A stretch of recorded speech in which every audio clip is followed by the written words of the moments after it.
సుధాకర్ రెడ్డి గారు నమస్తే సార్. నమస్తే.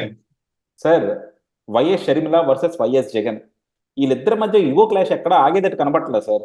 ఎందుకంటే ఇప్పుడు మొన్న షర్మిల గారు అమ్మాయి పెళ్లి అయింది అనమాట రాజస్థాన్లో. కుటుంబం అంతా కూడా చాలా హ్యాపీగా ఉన్నారు, కానీ పాపం అక్కడ ఎక్కడ జగన్మోహన్ రెడ్డి గారు లేరు. జనరల్గా అసలు మేనమామ పెళ్లికి వెళ్లకుండా ఎక్కడా ఉండరు.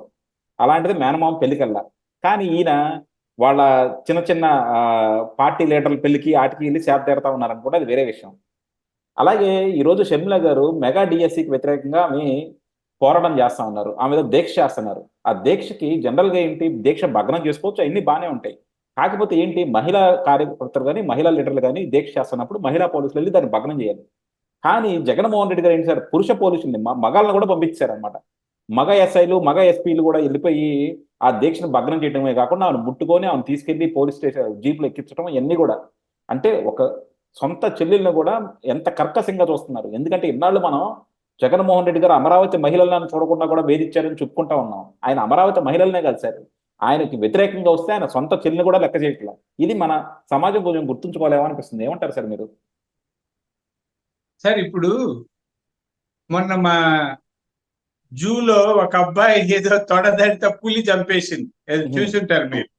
ఎస్వి జూ పార్క్ లో పులికి ఎవరైనా అంటే అది క్రూర జంతువు. ఇక్కడ పులి అంటే జగన్మోహన్ రెడ్డి గారిని పులి అంటే ధైర్యవంతుడు కదా, క్రూర జంతువు అది, వైల్డ్ అనిమల్.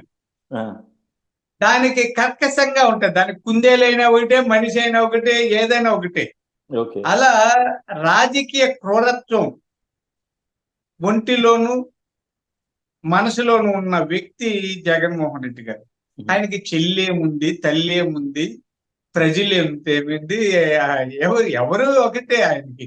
ఆయన ఎదిరించిన వాళ్ళు ఎవరినైనా ఆయన సహించలేడు. ఆయనకి ప్రేమ, అనురాగం, అనుబంధం, చెల్లెలు, అమ్మ ఇవేం ఉండవండి. అదే నేను ఇలాంటి మనిషినే నా జీవితంలో చూడలే, అసలు ఉంటారని కూడా తెలియదు. ఈ చరిత్రలో రాయాలని, చరిత్రలో ఇలాంటి కర్కశమైన మానసిక స్థితి ఉన్న రాజకీయ నాయకులు ఉంటారా? ఉంటే కూడా వాళ్ళని కొంతమంది వెనకేసుకొచ్చి ఓట్లేస్తున్నారు అంటే దీని వెనక కారణాలు చాలా లోతుగా అధ్యయనం చేయాలండి.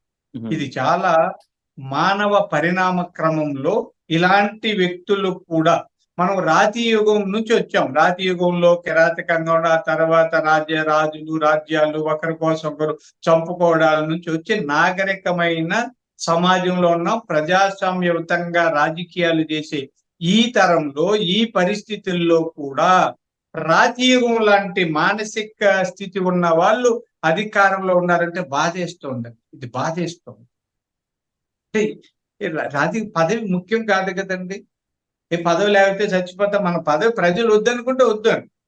ప్రజా సేవ కోసం వచ్చిన వ్యక్తులము ప్రతిపక్షాల నిరసనని గౌరవించాలి, స్వీకరించాలి. ఇప్పుడు ఆమె డిఎస్సి గురించి మాట్లాడుతుంది. ఎక్స్ప్లెయిన్ చేయండి.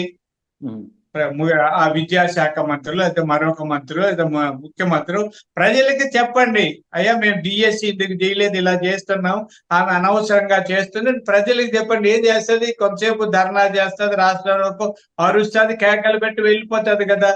కాబట్టి ఇలాంటి కిరాతకమైన జగన్మోహన్ రెడ్డి గారిని చూసి బాధపడుతున్నా. ఆయనకి చెల్లెలు ఏమీ లేదు. అయితే ఆమె మంచి పోరాట పటిమ కలిగిన వ్యక్తిగా ఆమెని ప్రశంసించక తప్పదండి.